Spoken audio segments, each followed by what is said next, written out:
A very good evening to all of you. I welcome you all to the ICANN initiative, the Hindu and Indian Express analysis. We will start the day with the prelims theme of the day. We will take up polity for today. So, as electoral reforms has been in news, so it is a very important topic both for prelims as well as mains. And there have been several committees in the past that were set up to recommend various electoral reforms at various points of time. So you have to make a list of these committees of electoral reforms in the chronological order when they were set up, who was the head of the committee, and at least the most important recommendations of these committees. Second, you'll have to do is the constitutional bodies. So these constitutional, regulatory and statutory bodies are again very important, and many times you will have questions on these constitutional bodies asking for their powers and functions or their composition. And many of these bodies also have similar composition, so at times it becomes very confusing even after repeated revisions as to remember those slight differences in the compositions. So revise this thoroughly, all the constitutional bodies along with their articles, composition, powers and the functions. This has to be thorough because if just one person in the composition of these bodies, if you write something different, then you will end up having a negative marking. So revise this well and thoroughly. Now we'll start the first topic of the day. This is related to the Arab-Israel conflict, and the recent news is that the Arab countries, this time the United Arab Emirates, has announced that it is going to fully normalize the relations with Israel, and it is going to establish diplomatic relations with Israel. So this has been announced by the UAE now with respect to Israel. So this makes UAE just the third country to establish diplomatic relations with Israel, when Egypt established diplomatic relations in 1979 and Jordan did it in 1994. Now, why is this topic important? Because this region, the Middle East region, is always in news, and also as there is a fresh development of UAE establishing diplomatic relations with Israel, it can also come in your GS1 syllabus in the world history part, which talks about the Middle East conflict, the Israel-Arab conflict. So you must be knowing about the creation of Israel that happened in 1948. So when Israel was created in 1948, since then the Arab-Israel relations have mostly been conflict-ridden. So they have had many wars between them: the 6-day war, the Yom Kippur war, the Camp Davis Accord, the Oslo Accords. So many peace efforts have been made to establish peace between these countries. So this Arab-Israel conflict is a very important topic under your world history syllabus, and because you have a fresh news in this particular topic, you may also expect a static question in your world history on the Arab-Israel conflict. So make sure you know all the facts right related to the Arab-Israel conflict since the creation of Israel in 1948. So what role Britain had played in promising the Jews that they will get their own land in the Middle East, so which went contrary to the interests of the Arabs. So all of this you should know very well. So now in this particular thing, what we'll be discussing also is why is it that now all of a sudden UAE is trying to establish diplomatic relations with Israel. So first is the Shia versus the Sunni divide. Many of these Gulf Arab countries are the Sunni countries, they are the Sunni majority countries, and Iran is the Shia dominated country. So therefore there is the Arab countries versus Iran. There has always been this bipolarity in that particular region in the Middle East. So in this regard, these Gulf Arab countries, they want to establish more cooperation and better relations. They want to strengthen their relations with Israel so that they can counter Iran. So that is, they want to create this divide of the Arab countries versus Iran. So that is why they also want to strengthen their relations with Israel. The second reason for this increasing collaboration or increasing relations with Israel is a regional security. So in this case, United States had promised that the regional security in that region will be taken care of by United States. But however, several Arab states are anxious because even United States had put its soldiers in Afghanistan, but now it is pulling back the soldiers. So similarly, even when United States must have promised about the regional security in this particular region, it may also withdraw its support for regional security sometime in the future. So, as this has made the Arab countries in the region anxious about the United States withdrawing its support for regional security, they are now coming forward and making their own efforts to ensure that there is regional security. The third is related to the age of the oil. So, many of these Gulf Arab countries, their economies are dependent on oil. For them, oil is the gold for them. So, that much importance oil has in their local economies. But however, these countries do also recognize the fact that the age of this oil may be over soon. So in such a case, in the future, the economy can be very stable only if they reconsider their national strategies and establish relations with a wide number of countries. So they feel that possibly it is possible that the age of oil may be over soon, and this has compelled these countries to widen their relations with various countries. And apart from this, from the point of view of Israel, even Israel is also very eager to break its isolation in the Muslim world. So even Israel wants on its part to engage with the Gulf Arab countries. So that is the reason why there is a closing relations between Israel and the Arab countries, which can be seen in the recent years. So therefore, you know that this is important for GS1 syllabus. You will have to know the history of Arab-Israel conflict, and even if a question on that is asked in your world history portion of GS1, you can conclude by quoting the latest development that has happened, which will definitely add more value to your answer. It will show to the evaluator that you have kept yourself updated related to the ties between these countries. Now we'll topic, which is related to contempt of court. So contempt of court is of two types, civil and criminal contempt, what each of these means, and the recent initiation of proceedings under contempt by the court related to tweets by Prashant Bhushan. We have seen all of this, an analysis of the contempt of court as a provision previously. So today what we'll be taking up is a discussion on 4 very important judgments related to the contempt of court. So you can use these judgments depending upon what is asked in the question. So we'll go and look at the important judgments. First is the Brahma Prakash Sharma case. So this case happened in 1953. And in this, what the court held was that many a times it may not be possible to completely prove that there was actually any interference in the administration of justice.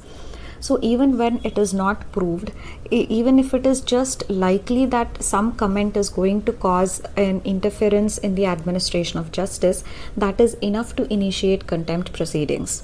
So there is actually no need to prove that there has actually led to, the comment has actually led to interfering in the administration of justice. This proof need not be given. Even if there is a likelihood that one particular defamatory comment can cause an interference in the administration of justice, that likelihood is enough. We don't have to prove that there was actual interference in the administration of justice. So this was told by the court in the Brahma Prakash Sharma case in 1953. The second important judgment is the C.K. Daftari case of 1971. So here what the judgment said is that in the Indian context, it is very difficult to differentiate between an attack on the judge and an attack on the judgment, because whenever an attack on the judge happens, it is either an attack on the judge based upon the judgment that he has given, or it is an attack on the judge based on his personal conduct. So even if it is an attack on the judgment was given by the judge himself, and even if it is an attack on the conduct is by the judge himself. So in both the cases, the judge is involved. So you cannot categorically differentiate that this was an attack on the judgment and not the judge. So what this particular case said was, even if it is an attack on the judge, which is actually not supposed to attract the contempt provisions, but it would still attract. Reason being, even if somebody attacks the judge in his own personal capacity, that will still undermine the confidence of the public in the judiciary. The public will feel that such and such allegations are being made against the judge, and who has given these important judgments. So how far is the Indian judiciary effective? So therefore, even a comment or a criticism of the judge, that cannot be considered that it should not attract contempt provisions, because even an attack on the judge is going to undermine the confidence of the people in the Indian judiciary. So even such attacks on the judge in his personal capacity can also attract contempt provisions. The third important judgment is the Bharat Kant Mishra case in 1974. So in this case, what the court said was, whenever any criticism is there, whenever any vilification is there, it is either the vilification of the judge or it is the vilification of the individual. So the vilification of the judge is as a judge or as an individual. So if it is the vilification or a criticism of the judge as an individual, then the judge is left to his private remedies and court should not initiate contempt. So if the criticism on the judge is based upon he being the judge, then it can attract contempt provisions. But if the criticism of the judge is the criticism that is based upon he being an individual, then it should not attract contempt provision. So this is a very important case which you definitely must quote in your answers. Next is the Shiv Shankar case of 1998. So in the Shiv Shankar case, the court said that criticism, any criticism on of the court, if it impairs and hampers the administration of justice, then it has to be punished as contempt. But if it is just a criticism which is not actually impairing or hampering the administration of justice in the court, then it cannot be punished as a contempt. So this case is again a very important case which can be mentioned in your answers. So now in the recent judgment related to the Prashant Bhushan, what the court has said is, the fair criticism of the court is welcome always. So fair criticism is welcome if it is made in good faith and if it is made in public interest. So such a criticism will not amount to contempt. But then the most important question to ask is, what is this good faith? How do you define good faith? So this is very important, and for that the court will have to see the surrounding circumstances, the person who has made the comment, what is the knowledge of that person, what was the intended purpose of the person behind making such a comment. All of these things will have to be seen. So in this we will see an example in Britain and how this contempt provision has evolved there. So though this contempt provision has a colonial origin, but in Britain today the contempt provision is not invoked, it is abolished there completely. Also the editorial gives example of a publication in Britain called as a Daily Mirror.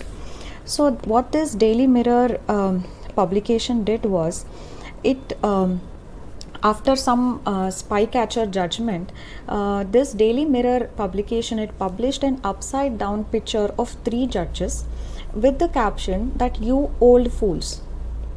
So this was what the newspaper published, what this Daily Mirror published regarding 3 judges of the court, that "you old fools." So even when such a comment was made by this newspaper, the contempt provisions, the contempt proceedings were not initiated against Daily Mirror, because one of the judges who was involved in this, he says that there is actually some truth in saying 3 old fools, because the judge accepted that yes, I am an old person, so that actually is true, and whether I am fool or not, that is a perception that can vary from individual to individual. I don't consider I am a fool, but if he considers, then that is his individual opinion. So this is what one of these judges said, that I agree that I am old, but whether I am fool or not is dependent on individual perceptions. So based on this reasoning, the contempt provisions were not invoked against the Daily Mirror.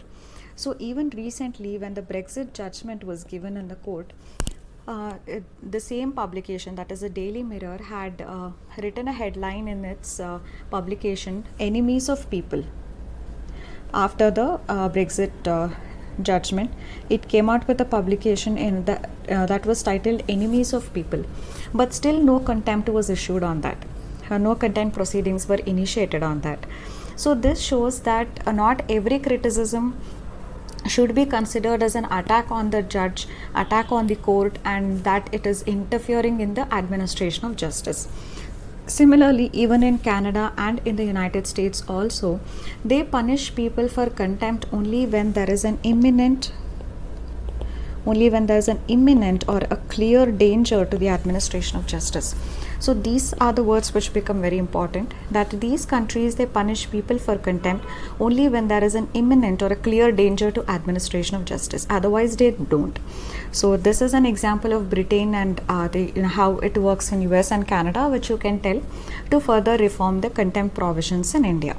So these are the important judgments we can use selectively in your answers. And also remember that writing pros and cons of contempt provisions is okay, but you will also have to add value to your answer. That can come through by quoting these judgments that we have seen today. That can come through by taking the international examples of Britain, US, Canada, like we have seen today.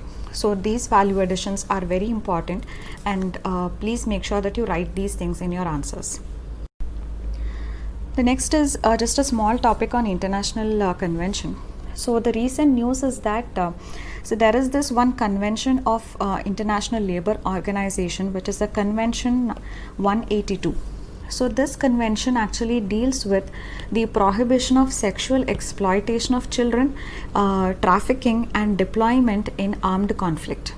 So it is about prohibiting the sexual exploitation of children, trafficking and deployment in armed conflict. So now this Convention 182 has now been signed by the Kingdom of Tonga. So through the signing or ratification of this convention by the Kingdom of Tonga, this particular convention has now received 100% ratification. So this is the first time in the International Labour Organization history that one particular labor standard has got 100% universally ratified. So this convention and the role of ILO therefore becomes very important. Even India had ratified this convention in the year 2017. So why this convention is important? Because even today it is estimated that nearly 152 million are engaged in the child labor across the world, and out of them 72 million are actually engaged in hazardous work. So this makes these conventions very, very important. In your GS2 paper, one topic you have is the international organizations, their role and functioning. So International Labour Organization is one very prominent example of an international organization, and you may have a question on that. And this particular article is talking about Convention 182, which deals with the prohibiting sexual exploitation of children, trafficking and deployment in armed conflict. Now with the signing by Tonga, it has received 100% ratification. So this convention itself has become very important. So your GS2 syllabus also states one more topic, it is international conventions and international organizations. So under both these topics, this particular news item becomes very important. So we will have an analysis of ILO separately some other time. But for now, keep this in mind that ILO is in news and ILO's Convention 182 is in news. So this needs to be prepared. So now we'll move on to the next topic, which is related to Maldives relation. So in this regard, India has recently announced a 5-pronged package for assisting the Maldives.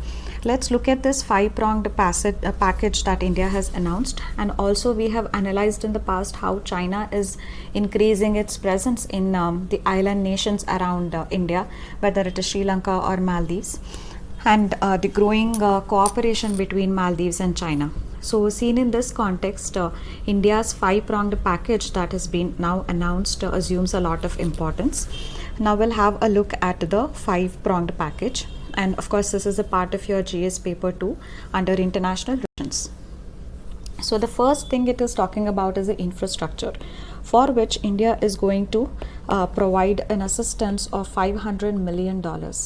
So this is the amount of investment that India is going to do in the development of infrastructure in Maldives. Second is India is the part of this package is a direct cargo ferry service. So a cargo ferry service is being planned. This is going to enhance the sea connectivity. This sea connectivity will help both the importers and exporters of both the countries, and it is also going to bring more development to the north of Maldives, which is relatively not developed. So it is going to bring development to the north of Maldives, and it's also going to enhance sea connectivity for both importers and exporters. So thereby economic relations are also going to receive a boost. The third is the creation of an air travel bubble. So air travel bubble is this creation of the air travel bubble is going to facilitate movement of the people, whether it is for the purpose of employment or whether it is for tourism or for medical facilities. It is going to ease the movement of people. So this the third thing is about air travel bubble. Next is the essential commodities. So India has said that there is going to be an uninterrupted supply of essential commodities. So even during the COVID, India has been sending a lot of PPEs, sanitizers and all to the island nation Maldives. So it is going to ensure this uninterrupted supply of essential commodities. Next is the financial aid. In addition to all this, an additional financial aid of $250 million is also going to be given by India to Maldives, because now the economy in Maldives is collapsing and it's the economy has become cash strapped. So this additional financial assistance of $250 million is going to help the cash strapped economy of Maldives. So whenever you are writing India Maldives, one important term that you should use is the debt trap diplomacy of China. So China is giving a lot of money to Maldives, but all of these are in terms of loans which have huge interest rates, and that is going to that in future it may create that debt trap in Maldives. So the term that is given to this way of gaining control over the country by China through its economic powers is the debt trap diplomacy. So whenever you are writing about India Maldives relation, and if you are highlighting the issue of China and how it is influencing India Maldives relation, then you will also have to make a mention of China's debt trap diplomacy. And apart from these 5 packages, India has also decided to support what is called as the Greater Malay Connectivity Project. So this Greater Malay Connectivity Project India is going to support, and this connectivity project is basically going to connect Malé, which is the capital of Maldives, with three islands. So one of these 3 islands, its name is Gulhi Falhu, Gulhifalhu. So in this island also, India is providing a line of credit to build a port on this island. So India is already supporting the Greater Malay Connectivity Project, which is connecting the capital city Malé with 3 islands. And on one of these islands, India is giving a line of credit to build a port also. So this is a recent development in the India-Maldives relation. Now we move on to the next topic, which is related to taxation reforms. So this can come in your GS2 syllabus also, because these taxation reforms are mainly aimed at the taxpayers, that is honoring the honest taxpayers. So that way it can also come under your governance topic, or it can also come under your economic concepts, because after all it is a taxation reform. So it can come under your GS3 paper as well. So recently Prime Minister on 13th of August has unveiled this platform that's called as Transparent Taxation Honoring the Honest. So the main objective of this platform is, one is to reduce the compliance burden on the taxpayers, and second is to reward the honest taxpayers. Of this particular platform is also based on 2 important pillars. One is that it talks about faceless assessment and appeal. So faceless assessment and appeal means it is going to remove the physical connection or the physical interface between the income tax department on the one hand and between the taxpayer on the other hand. So that physical interface is going to be removed by propagating the faceless assessment and appeal. The second pillar is, it talks about the taxpayer's charter. So just like a citizen's charter, this particular taxpayer charter, it will mention the rights of the taxpayers. Apart from this, it will also mention the obligations of the taxpayers. Through this, it is going the main objective of creating this taxpayer charter is to bridge that trust deficit which is there between the income tax department and the taxpayers. So this is the main aim of this taxpayer charter. So basically, what this entire platform seems to achieve is to have a seamless, a painless and faceless tax administration system, so that it eases the compliance burden for the taxpayers and also rewards the honest taxpayers. So this is the gist of the recent reform that has been. So apart from this, you should also know what have been the current issues which actually led to the announcement of these reforms in the taxation policy. First is the unrealistic demands. So the budget targets for revenue collection are often set very high. So to meet these very high set revenue demands, the AOs, the AO means assessing officer, the person who collects your revenue. So the AO has, the assessing officers have made unreasonable demands from the people that this is the amount of tax that you need to pay. So people have been sent notices, or unreasonable demands have been made to meet the revenue targets. As the targets of collection are kept high, the AOs have been making unreasonable demands to meet the revenue targets. This is one issue. Second is the litigation. Litigation means the tax disputes and the litigation. Many of the cases that are pending before the courts are mostly related to the government. In that particularly, the major litigant or the major ministry that is in litigation on the government is a revenue department. So a lot of the cases pending before the courts are related to the tax disputes and the litigation. So this is also going to incur a lot of cost, because these litigations will have to be fought by the department, which requires some expenditure of money to fight these cases in the courts. Second, there have also been a lot of pendency.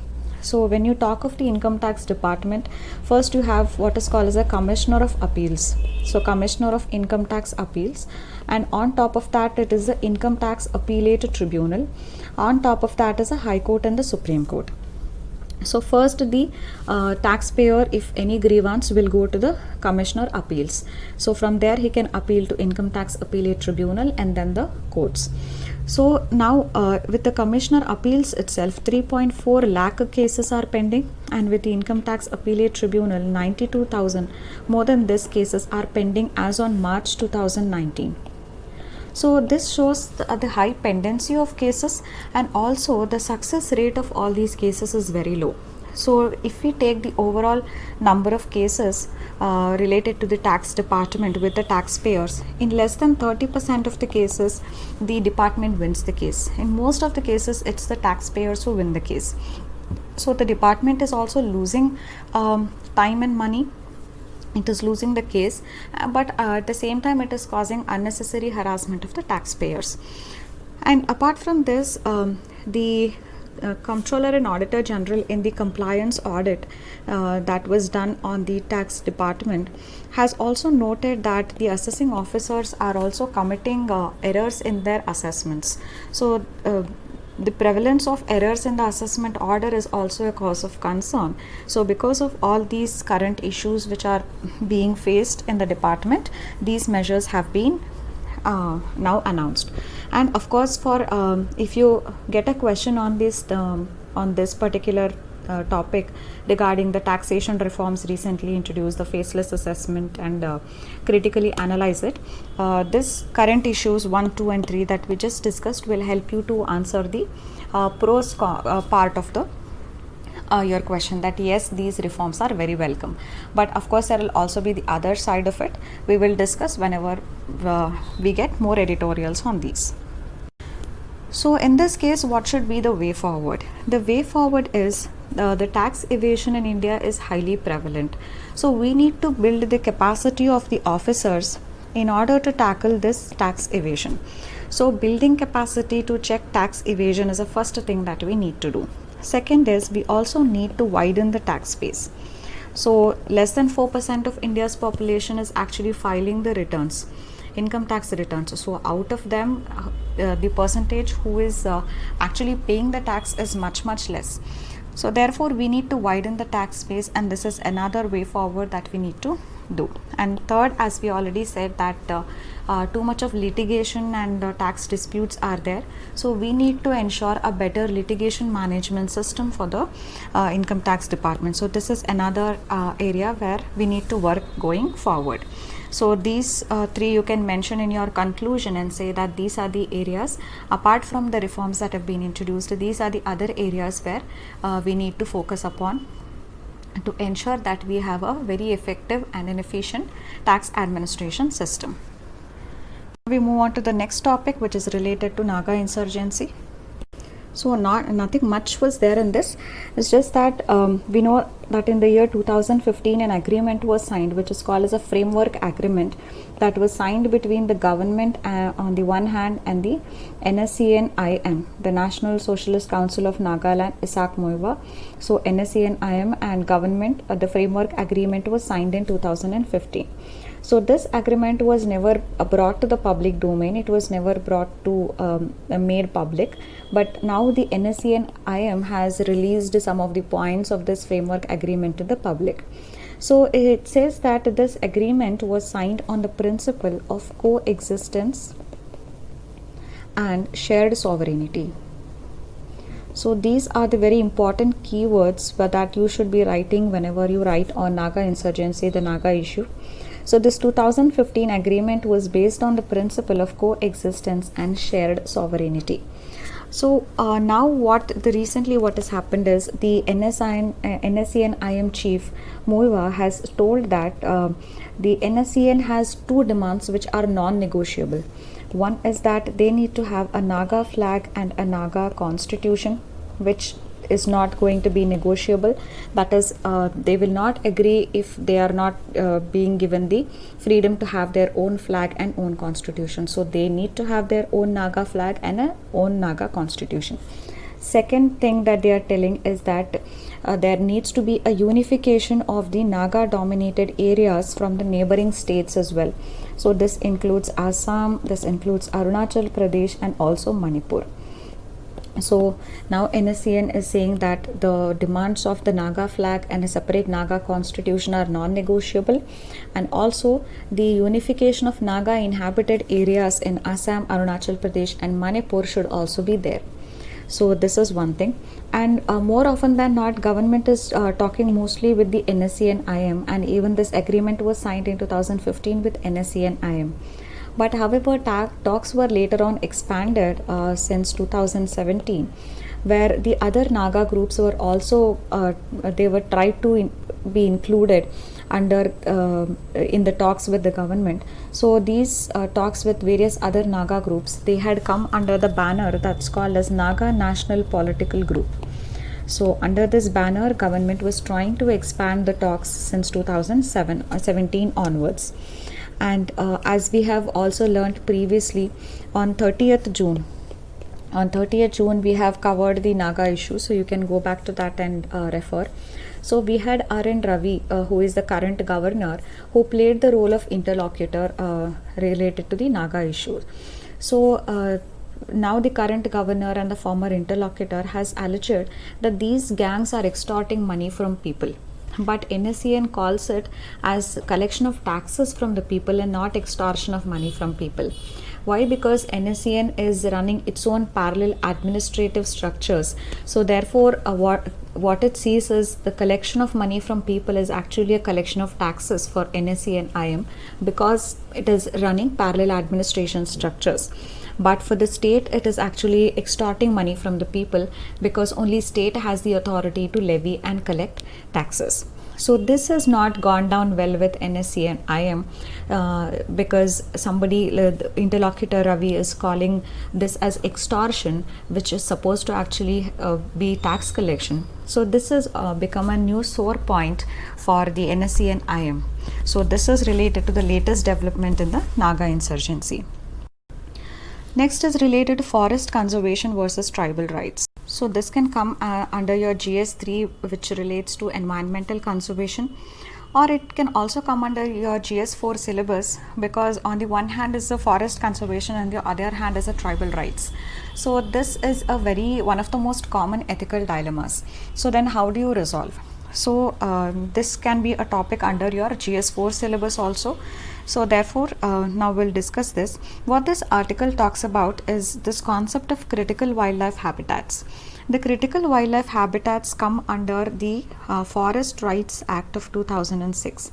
See, this is very important. You may have a prelims question also saying what are critical wildlife habitats.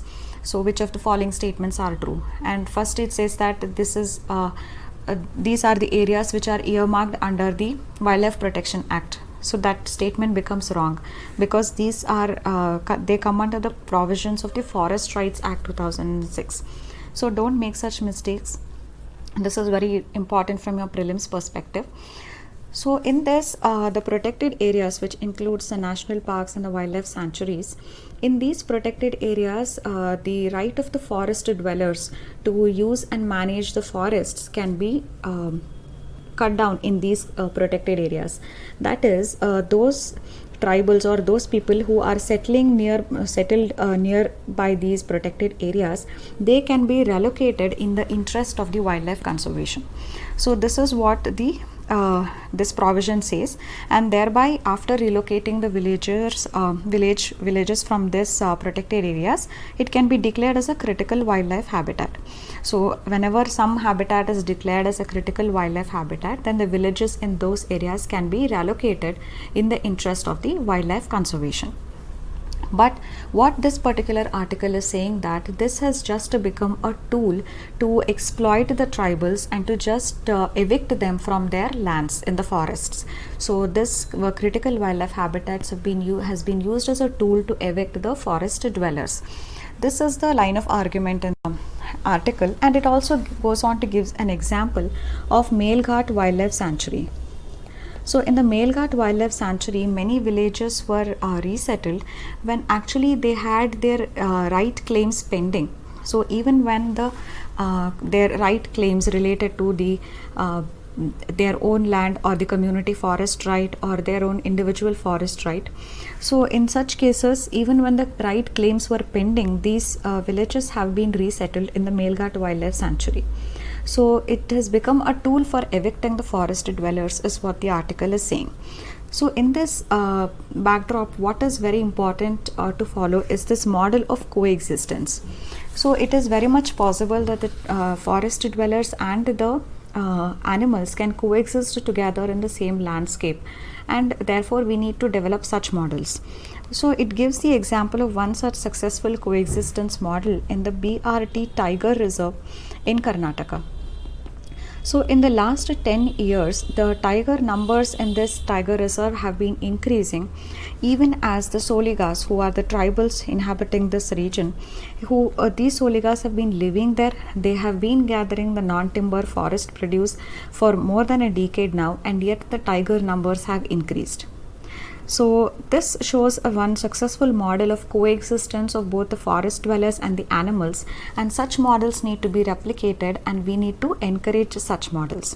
Reason being, these forest dwellers have first of all the knowledge, and they also have the attitude for conservation, because they know that only when the animals there are conserved, only then their livelihood and their lives will also be more sustainable.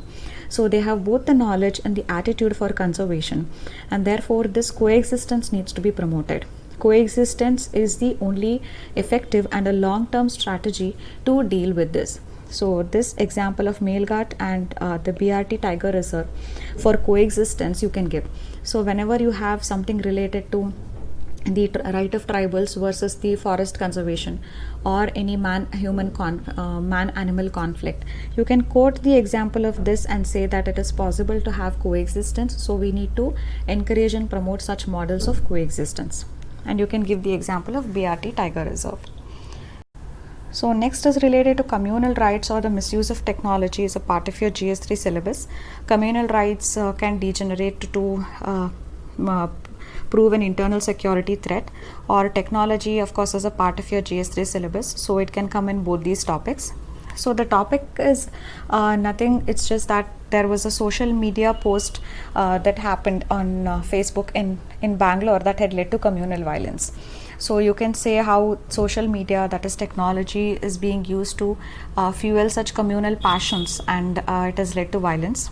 And second is you can give this as an example when you're talking about communal violence and how it's very important to regulate social media to regulate those posts which might actually fire the passions of people, and which may further lead to communal violence. So you can give this as an example. There is no need to explain the example whenever you are writing. So you can just quote that a social media post in Bangalore led to communal violence. So everybody is well read, they will understand. So you don't have to elaborate what all happened during the incident. So the last topic is related to the disaster management or the use of technology. So this information is related to the Bihar floods management. So this can be used either in your disaster management topic, or it can also come under the use of technology, how technology can be used to manage disasters, both of which will come under your GS3 paper. So this is related to the management of Bihar floods. Last year, nearly 130 people had died because of floods. This year, just 25 people have died because of floods. So what they're saying is this year Bihar has used a lot of technology in the management of floods. It has used artificial intelligence, machine learning, which has helped Bihar to undertake better forecasting, to predict the floods and to evacuate people beforehand. So this forecasting could be related to the precipitation, it can be related to the temperature, related to humidity and the hydrological data also. So all of these prediction became more precise and more concrete with the help of artificial intelligence and machine learning. So this has helped in better and timely evacuation of people and setting up relief camps, because of which the deaths have fallen drastically this year. So this can be used as an example. These were the other articles that weren't important from the point of view of the exam. So today's prelims related question from current affairs is, what is Perseverance rover? So please find answer to this and write in the comment section. So that's it for today. Thank you.